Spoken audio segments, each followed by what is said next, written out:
I'm Catherine Hensey, here to introduce Todd Dunfield, INLC's newest staff member. He is our Community Conservation Program Manager.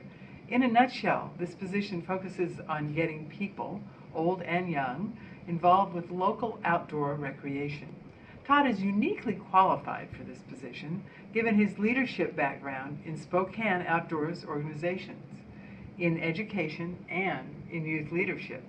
Todd, why are you interested in working here for INLC? For a number of years, I feel like I've benefited from the hard work of organizations like this that have helped conserve the different recreation areas and conservation areas around Spokane. So whether it's out hiking with my family or mountain biking early in the morning by myself, I use a number of these lands, and I want a way to give back. Fantastic. How did you get interested in conservation? Were there any early experiences that caused you to go in this direction? Sure. I grew up in Germany as a military dependent for 7.5 years of my childhood, and my family would often take us on Volksmarches, which were either 5-kilometer or 10-kilometer hikes through the German hillsides, usually in the rain. And I really got attached to nature there. And then through my adolescent years, I was involved in Boy Scouts and did a lot of backpacking and kind of learned that conservation ethic, I think, through scouting. Great.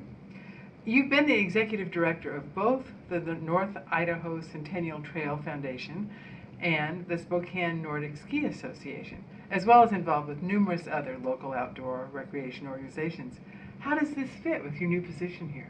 Working at both those organizations, I worked with a lot of different land managers and nonprofit partners that I built relationships with, and I think will be very valuable in this new position.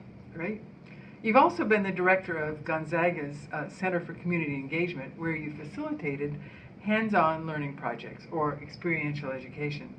How is that relevant? Well, myself, and most people included, learn best by being outdoors and being actively engaged in learning instead of learning in a classroom. And so whether it's learning about nature and ecology or trail building, it's one thing to just talk about it. It's another thing to get out and do it. Fair enough. Tell us a little bit about your very hands-on work as a Cub Scout leader. Yes, so for a number of years, my 3 sons and I have been involved in scouting and Cub Scouts especially, and one time I took the Cub Scouts to Yellowstone National Park, and we did trail maintenance using crosscut saws and tools, and it was a trip of a lifetime for both the youngsters and myself. You know, somebody here who, tells me that you're fantastic at building enthusiasm. How do you do that? It's infectious, you know. If you have coffee and donuts and a lot of energy for a project, it seems to, somehow make its way to the volunteers and to others in the community. Okay.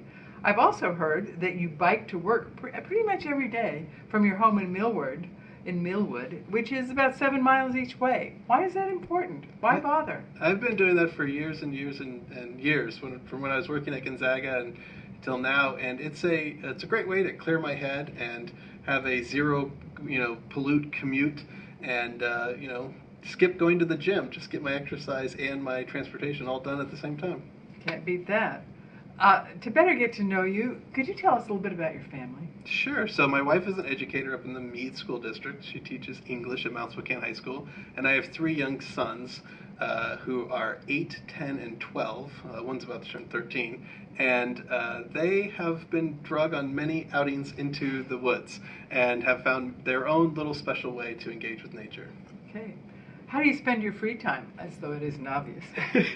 Dad of 3. You know, I do volunteer with Washington Trails Association as one of their crew leaders, so on some weekends you can find me out digging in the dirt, building new trails. But I also really enjoy just mountain biking by myself. I live near adjacent to Camp Saconnie and Beacon Hill, and early in the morning or after work sometimes I will try to squeeze in a mountain bike ride all by myself, which is delightful. Great. What are some of your favorite places in the Spokane area to hike, bike, boat, or ski? I think one of my favorite special places is the Little Spokane area. It's for years and years it's drawn me in, and it's so close to home but so unique. You can get there in 25 minutes and be paddling and just feel like you're in another world. Well, thank you and welcome. We're really, really delighted that you're here. Thanks, Catherine.